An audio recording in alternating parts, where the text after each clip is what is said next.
Bien, y como les decía hace un rato, nosotros en este curso no vemos la demostración general del teorema de Cauchy-Goursat para contornos cualesquiera, solo vamos a llegar en forma detallada hasta ese lema de Goursat, que es la versión restringida al caso en el que el contorno de integración es un triángulo simple. Pero eso sirve en esta estrategia que les voy a mostrar acá. Una de las demostraciones que hay del teorema de Cauchy-Goursat tiene esta estrategia. Tomando como base ese caso, uno lo extiende bastante fácilmente al caso en el que el contorno de integración sea un polígono simple, es decir, una función en un dominio simplemente conexo, que la función sea analítica en él y que el contorno de integración sea un polígono simple. En ese caso se hace por inducción en el número de lados del polígono. El caso base sería el caso en el que hay tres lados, que es justamente el lema de Goursat. Y para el paso inductivo se elige un par de vértices tales que la diagonal que ellos determinan quede completamente contenida en el interior del polígono. Eso geométricamente siempre es posible. Esa diagonal determina dos polígonos con menos lados que el polígono original.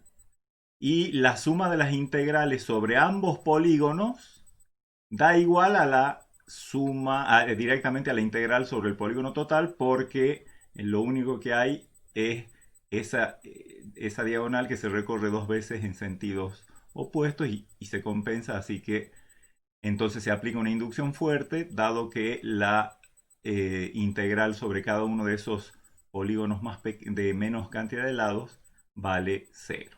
Esa es más o menos una cosa factible de hacer. Luego, se extiende ese resultado para el caso en el que el contorno de integración ya no es simple, sino un polígono cualquiera. Se puede demostrar que cualquier polígono se puede descomponer en polígonos simples y lados que se recorren dos veces en sentidos opuestos. Es una demostración un poco técnica, pero se puede hacer, no es difícil. Y en ese caso, por supuesto, también es bastante fácil extender el hecho de que si un polígono no simple en un dominio simplemente conexo en el cual está definida una función que es analítica en ese dominio, la integral de la función sobre ese polígono no necesariamente simple vale cero también. Y finalmente, se toma un contorno cerrado cualquiera en un dominio simplemente conexo. Allí sí la construcción es muy bonita porque se hace aproximando al contorno que tiene sus partes curvas a través de poligonales suficientemente ceñidas de modo tal que se puede mostrar que el valor de la integral sobre la poligonal cerquita de o sea, esa aproximación al contorno por medio de esa poligonal, la integral de la función sobre el contorno y la integral de la función sobre la poligonal inducida que va cerquita es, digamos, la diferencia entre las integrales sobre ambas curvas es arbitrariamente pequeña y como la integral sobre el polígono vale cero, a la integral sobre el contorno no le queda otra que también valer cero. Es una demostración muy bonita por un proceso de aproximación. Y si bien no lo vamos a demostrar, lo vamos a aceptar como válido, por supuesto que es válido, el hecho del teorema de Cauchy-Goursat en su versión general, y lo vamos a aplicar varias veces, ¿no? Que es tan importante que lo vamos a volver a anotar acá. Si una función es analítica en un dominio simplemente conexo y un contorno cerrado está contenido en ese dominio simplemente conexo, entonces la integral de la función sobre el contorno vale cero. O sea, integral de funciones analíticas en dominio simplemente conexo sobre contornos cerrados de ese dominio simplemente conexo, esa integral vale cero. Es fácil de acordarse eso.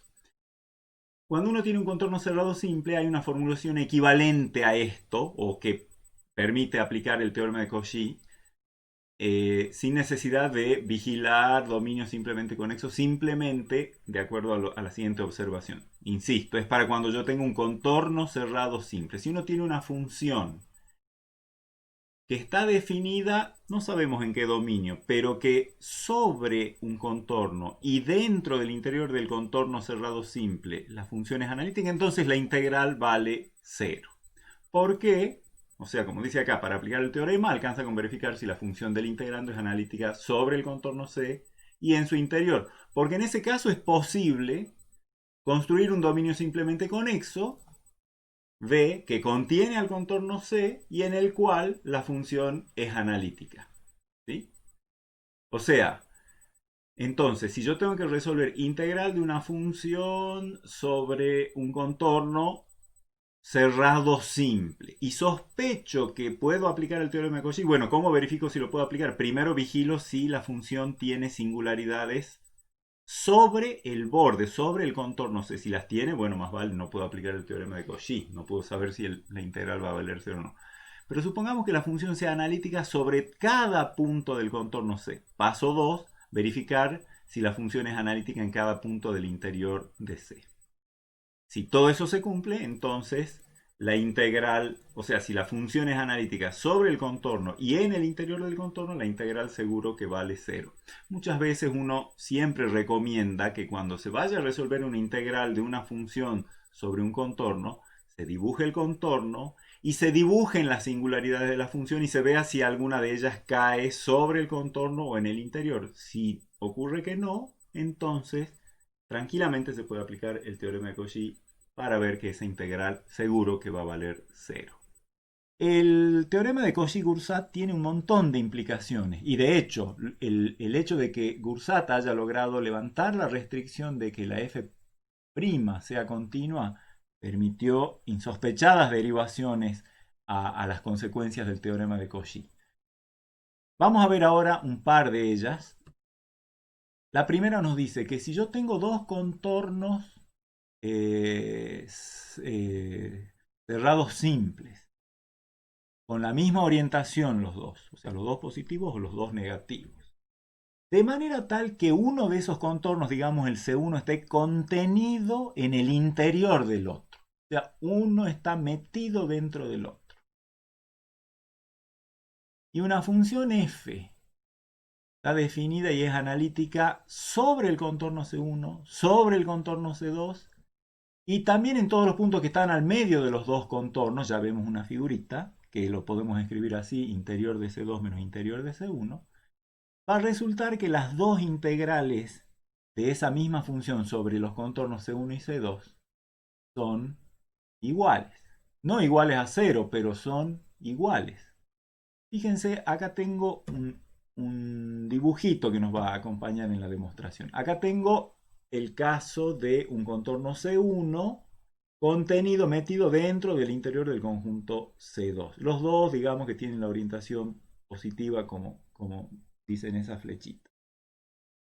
Y entonces supongamos que f es analítica sobre todo lo que está azul, sobre lo que está verde y sobre todos los puntos que están entre esas dos curvas.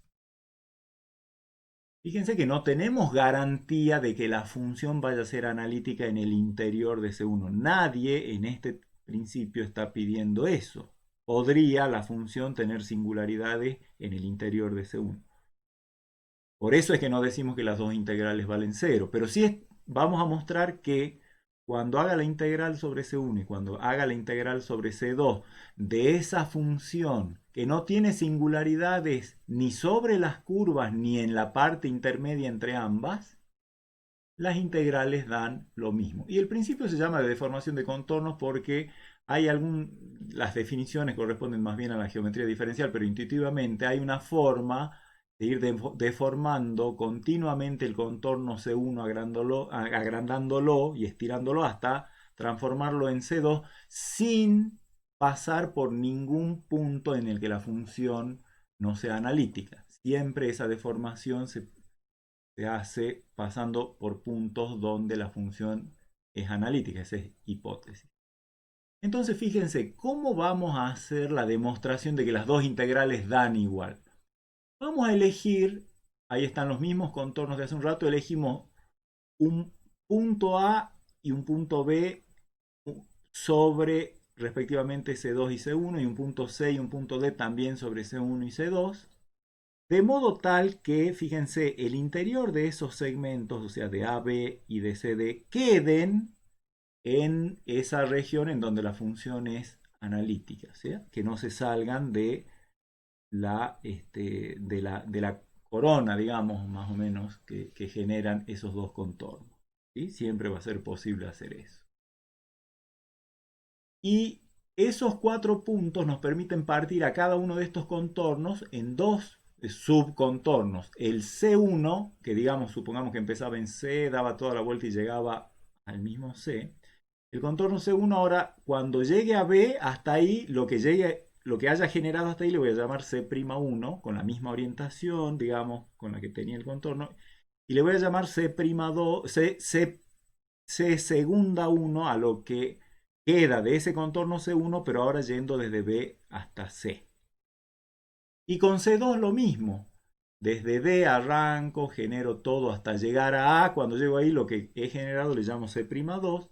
Y después sigo el recorrido desde A, vuelvo hasta D, a lo que he recorrido le llamo C segunda 2. De modo tal que C1 es la concatenación de C'1 con C segunda 1. Y similarmente C2 es la concatenación de C'2 con C segunda 2. Todos estos subcontornos y los segmentos me van a permitir generar dos contornos cerrados simples, tales que la integral, tales que la función integrando f de z sea analítica sobre y dentro de cada uno de esos contornos. Fíjense, acá aparecen con celeste más o menos medias flechas que indican la dirección. El primer contorno que voy a definir empieza en A, va desde A hasta B, fíjense en este sentido. Después viene por lo que era C1, pero a contramano de C'1, que es menos C1. O sea, vamos desde B hasta C por el contorno inverso de C'1, menos C'1. Luego salto de C a D y luego por D voy con C'2, en su mismo sentido, vuelvo a A. Y análogamente voy a generar otro contorno gamma 2, empezando en, en A y siguiendo C segunda 2, voy a llegar hasta D. Luego desde D voy a saltar hasta C.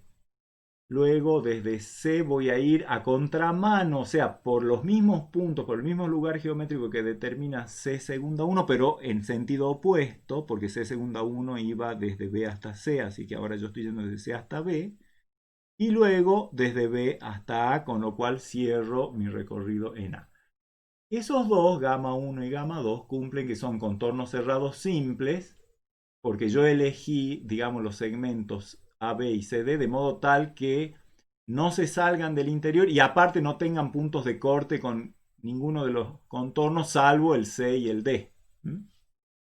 Eh, entonces, resulta que F va a ser analítica sobre todo esto, o sea, sobre todos las componentes, los contornos componentes de gamma 1 y de gamma 2, por lo tanto va a ser analítica sobre el contorno gamma 1 y también en su interior, porque esa es mi hipótesis, y lo mismo para gamma 2. Así que por aplicación del teorema de Cauchy-Goursat, la integral sobre gamma 1 vale 0, lo mismo que la integral sobre gamma 2. Lo cual me hace ver que la suma si cada una de ellas vale 0, la suma de las dos integrales también vale 0 sobre gamma 1 y gamma 2. Ahora vamos a hacer, ¿qué es la integral sobre gamma 1? Bueno, acá tengo en qué se descompone gamma 1, así que la integral va a ser la suma de las integrales sobre cada uno de los pedacitos que componen gamma 1, que va a ser de A a B, la integral de f, en todos casos va a ser integral de f. Primero desde A hasta B, después sobre menos C'1, que ya sabemos que es lo mismo que menos la integral sobre C'1, por propiedad de integración. Luego desde C hasta D y luego sobre C'2. Eso sería el primer sumando de este miembro de la izquierda, el primer término. Y el segundo término es la integral sobre gamma 2. Acá tenemos la descomposición de gamma 2, que es sobre C segunda 2, la integral de D a C, la integral sobre menos C segunda 1, que es menos la integral sobre C segunda 1, y la integral de B a A. Y eso vale cero porque ya sabemos que la suma de ambas da cero. Ahora, acá, por ejemplo, la integral de a a b está sumada a la integral de b a a, como tienen signos opuestos, se van a cancelar, y lo mismo la integral de c a d y la integral de d a c, y van a quedar solamente la integral sobre c'2 de f de z más la integral sobre c segunda 2 menos la integral sobre c segunda 1 menos la integral sobre C'1. A esos dos menos los voy a pasar al otro miembro como, ya que tengo igualado a cero, los voy a pasar como la integral sobre C'1 más la integral sobre C segunda 1. Pero recuerden que las concatenaciones, por ejemplo, de C'2 y C segunda 2 dan todo C2, así que esta es la integral sobre C2, esta es la integral sobre C1 y esta es la integral sobre C2, que terminan siendo iguales, y tenemos demostrado el principio de deformación de contornos. Y hay otro principio, que es lo que se llama el principio de independencia de las trayectorias. ¿Se acuerdan ustedes que una función tenía integrales independientes del camino cuando yo tomaba dos puntos del conjunto y imaginaba dos contornos cualesquiera sin salirme de ese conjunto, y las dos integrales daban igual, y eso pasaba para cualquier parejita de puntos? Bueno, vamos a ver en relación a eso una consecuencia del teorema de Cauchy-Grosart, que es la siguiente. Si yo tengo una función analítica en un dominio simplemente conexo D, la integral de f es independiente del camino en D.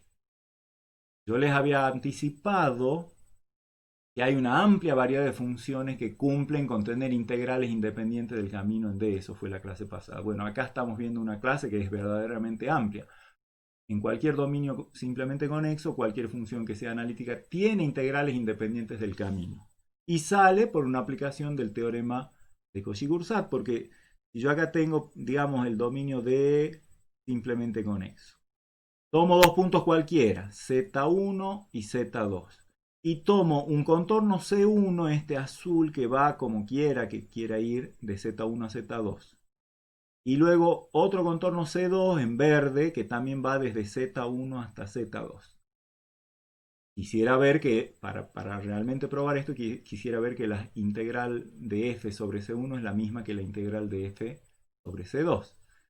Entonces, como C1 y C2 son ambos yendo desde Z1 hasta Z2 en D, podemos hacer, en base a estos dos, un contorno cerrado C, ya vamos a ver que es cerrado, consistente en la concatenación de C1, o sea, vengo por lo azul desde Z1 hasta Z2, y a partir de ahí tomo C2, pero en sentido opuesto, o sea, menos C2, el contorno inverso de C2.